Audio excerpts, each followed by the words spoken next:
इमरान खान की किसी ने पिक्चर वायरल कर दी है जी, ये गलत हुआ है, ऐसे नहीं होना चाहिए था।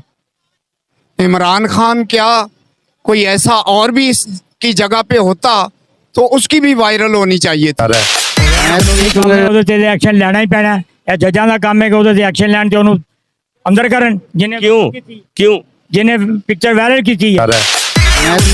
इमरान खान ने जो शर्ट पहना हुआ था, अभी वो जो शर्ट है ना मार्केट में वो भी शॉर्ट हुआ है।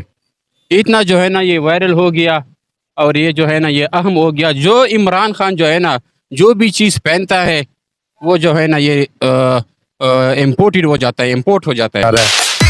मीडिया में बैठे होंगे पीटीआई वाले, दूसरे को मौका ही नहीं देते बात करने का। पीटीआई का पहली निशानी लड़ाई करना, दूसरी निशानी इनकी गाली गलौज पे आ जाना, तीसरी निशानी पीटीआई के झगड़ों पे आ जाना, किसी को बात नहीं करने देती। कुकड़ियां पाल